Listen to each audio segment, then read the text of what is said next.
Sosok ketiga berkisah tentang seorang wanita cantik yang melakukan praktek perdukunan untuk merebut suami sahabat sendiri, dan ini berdasarkan kisah nyata. Puas merebut suami sahabat sendiri, istri tua justru diam-diam melakukan sebuah santet. Namun hubungan dengan mertua yang tidak harmonis semakin membuat semuanya semakin rumit. Pelet dibalas santet, dukun melawan dukun. Siapakah yang akan tersenyum di akhir cerita? Daripada penisirin, tendang dulu tombol subscribe kalian dan selamat menonton.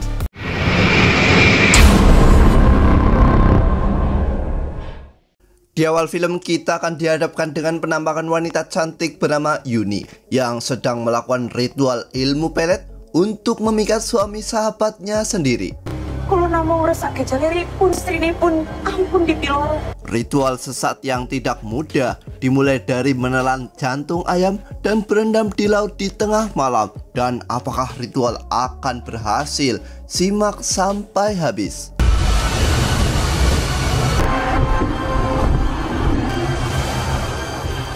Singkat waktu, 1 tahun telah berlalu.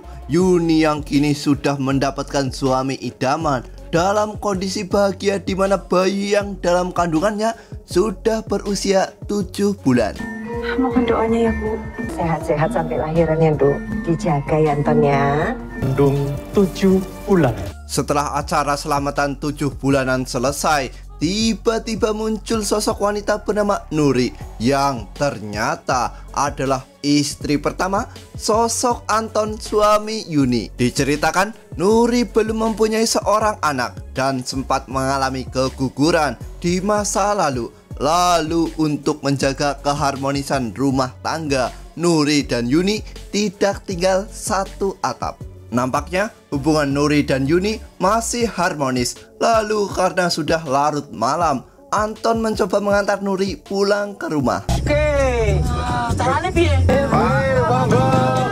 Ginem selaku ibu Yuni justru merasa aneh dengan sikap baik Nuri dan mengingatkan Yuni untuk berhati-hati dengan sahabat sekaligus istri suaminya itu. Tentu saja Yuni masih bisa positive thinking. Pak Nuri itu baik. Pak Nuri perhatiannya tulus kok Bu. Kembali ke sosok Anton, di mana kini mereka sudah sampai di kediaman Nuri. Lalu Anton yang mencoba bersikap adil, mencoba mampir walaupun hanya minum segelas kopi tanpa susu. Monggo diminum kopinya. Baru satu seruputan, Anton mendengar suara aneh seperti sesuatu yang berjalan di atas atap. Lalu karena akan turun hujan, Nuri merayu Anton untuk menginap walaupun semalam saja. Di sisi lain, Yuni mulai mengantuk menunggu suaminya pulang ke rumah. Dan saat Yuni hendak tidur, leher Yuni seperti dicekik sesuatu. Tentu saja Yuni mencoba melihatnya di depan cermin. Merasa sulit memejamkan mata, Yuni mencoba menyantap makanan buatan Nuri. Tapi tanpa Yuni sadari, muncul sosok wanita menyeramkan di belakang tubuhnya. Perlahan muncul rasa sakit di dalam perut Yuni. Lalu Yuni mencoba memanggil sang ibu yang ternyata sudah tertidur. Lalu saat Yuni mencoba kembali berbaring, tiba-tiba muncul sosok menyerupai sang suami. Mas. Karena sang suami hanya terdiam, Yuni merasa aneh dan beranjak dari kasurnya. Dan saat Yuni kembali menoleh, justru sosok itu tersenyum sangat manis. Semakin merasa aneh, Yuni mencoba membuka jendela kamar dan melihat Anton baru saja pulang. Tapi kepulangan itu justru berbuah omelan Ginem, di mana Anton terlalu berani meninggalkan istrinya yang sedang hamil tua. Setelah Anton masuk ke dalam kamar, Ginem menemukan kain kafan berisi tanah dan tulang. Tentu saja Ginem merasa bahwa sang anak dalam bahaya. Tapi tahan dulu, setan mana tuh ya? Keesokan paginya, Ginem mengingatkan Yuni untuk berhati-hati, di mana nampaknya seseorang telah berbuat jahat kepadanya. Lalu setelah itu Yuni mual dan memuntahkan darah berisi paku. Namun anehnya, saat Ginem datang, darah dan paku itu sudah tidak ada di wastafel. Tentu saja itu membuat Ginem khawatir dan menelpon dokter kandungan. Setelah dipastikan kondisi kandungannya baik-baik saja, mereka pulang. Dan Anton bahagia melihat Bude Harni sudah menunggu di dalam rumah. Maaf ya nunggu lama. Yuni. Senang akhirnya pada datang. Namun kedatangan Bude Harni justru membuat Yuni murka, di mana dari awal pernikahan Bude Harni tidak merestui pernikahan mereka. Awal Bude tidak pernah setuju sama pernikahan kita. Aku tidak pernah setuju Bude di sini. Kesini untuk bantu ibu kamu juga. Singkat waktu, Nuri menelpon Anton di mana dia menagih janji untuk menginap karena malam ini adalah jatah Nuri. Namun Anton menolak dengan alasan Yuni sedang sakit. Yun, kamu sakit? Ada masalah sama kandunganmu, Yun? Akhir-akhir ini aku sering mual. Keesokan harinya, Bude bercerita kepada Joko bahwa dia akan menginap sampai Yuni melahirkan. Lalu tak lama setelah itu, Nuri datang dengan membawa jus kacang hijau. Di sisi lain, Bude menemukan kain putih berisi rajah yang menandakan bahwa Yuni sedang terkena santet. Namun saat ini, Bude belum tahu siapakah pelakunya. Singkat waktu, saat tengah malam tiba, perut Yuni kembali kesakitan. Yuni mencoba memanggil sang ibu, namun tidak ada jawaban. Lalu tiba-tiba muncul sosok menyeramkan mendekati sosok Yuni.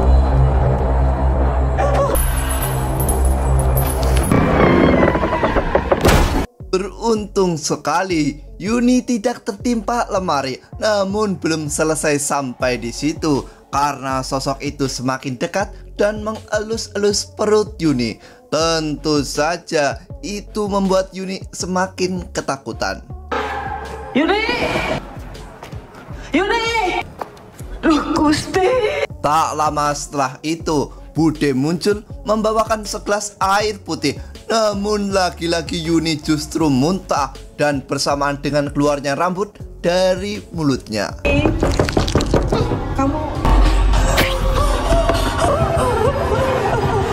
Kejadian itu membuat Ginem dan Harni kompak menyimpulkan bahwa Yuni sedang disantet. Lalu tak lama setelah itu, Anton pulang dan melihat sosok Yuni sedang menari, lalu berjalan di dinding layaknya seorang Spiderman.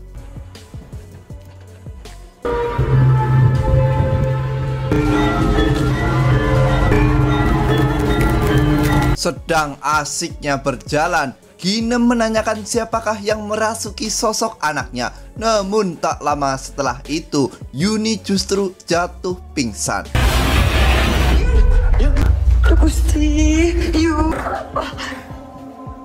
Di sisi lain, nampak sosok Ibu Nuri yang berkunjung ke rumah anaknya. Namun justru Yuni menangis dan berkata bahwa dia tidak rela cinta suaminya dibagi walaupun dengan sahabatnya sendiri. Mulai menarik, di mana sosok Ginem berkunjung ke seorang dukun dan mendapatkan jimat penangkal gangguan iblis. Lalu sesampainya di rumah, Ginem menaruh jimat itu di atas lemari. Kembali ke sosok Nuri, di mana sang ibu mengajaknya untuk pulang kampung. Namun tentu saja Nuri menolak. Nuri masih berharap Anton kembali seperti dulu lagi, yang hanya mencintai dia seorang. Anton kembali lagi seperti dulu, Bu. Aku harus ikhlas. Tanpa Ginem sadari, sang dukun yang mencoba mencari sosok penyantet Yuni justru kedatangan sosok seram berkonde yang berujung sang dukun tewas sangat mengenaskan.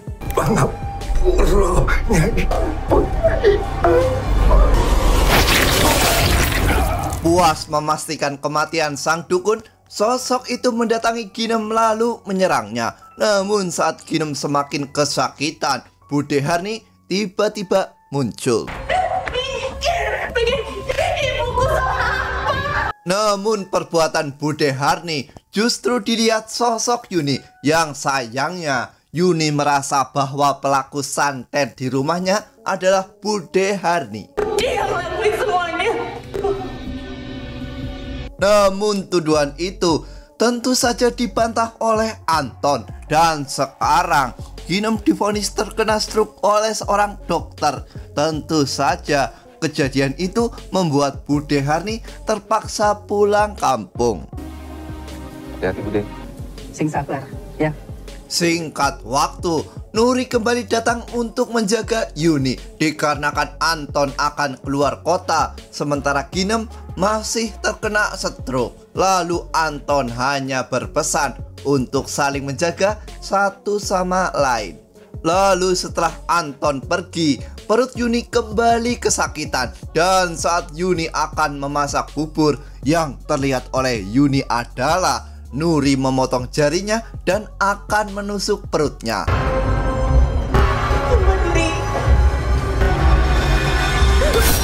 Beruntung sekali, itu hanyalah sebuah halusinasi. Lalu saat Nuri menghidangkan sebuah minuman, Ginem yang masih stroke seperti memberi kode agar Yuni tidak meminum minuman itu. Namun karena kode itu tidak jelas, Yuni justru meminum habis minuman itu. Dan Ginem melirik Nuri yang menatap seperti mengatakan bahwa dia sudah menang.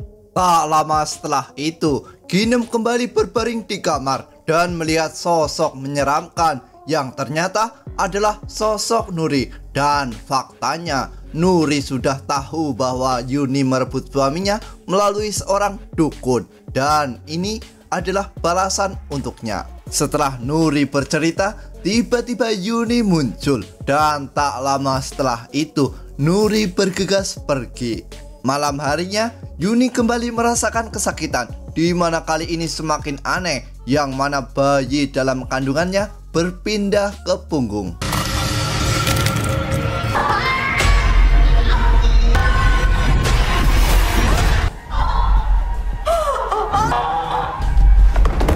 Yuni yang semakin merasakan kesakitan lalu menyuruh Nuri untuk memanggil seorang dokter.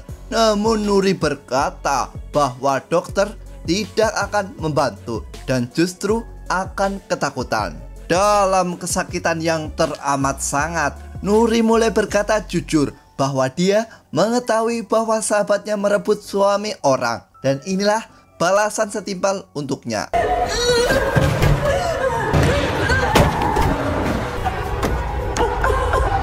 Yuni lalu berusaha untuk menghubungi sang suami. Namun Nuri datang dan melakukan tindakan-tindakan di luar nalar, di mana Nuri menarik paksa bayi yang ada di punggung Yuni.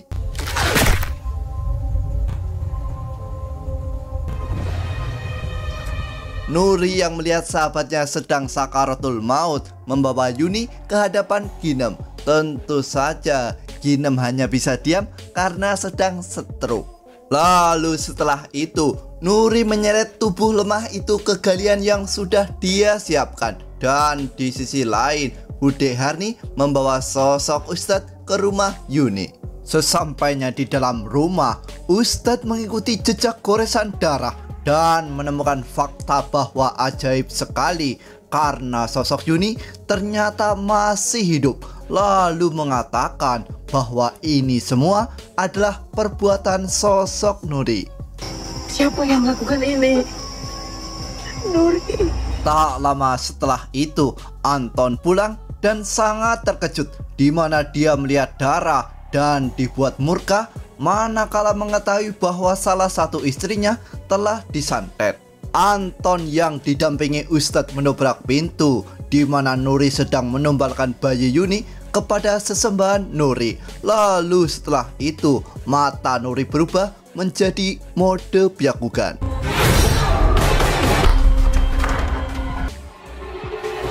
Dan dari sinilah duel menarik pengguna Byakugan melawan seorang ustadz akan dimulai.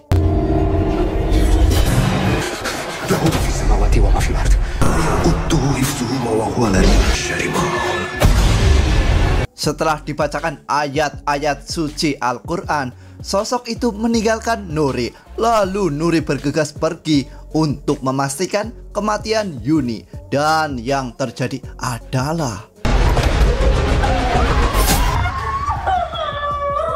ya, justru sosok Anton yang tertikam oleh sosok Nuri, sosok yang dia cintai. Justru dialah yang membunuhnya. Dan kematian Anton adalah hari terakhir di mana Yuni melihat Nuri. Karena setelah itu entah apa yang terjadi.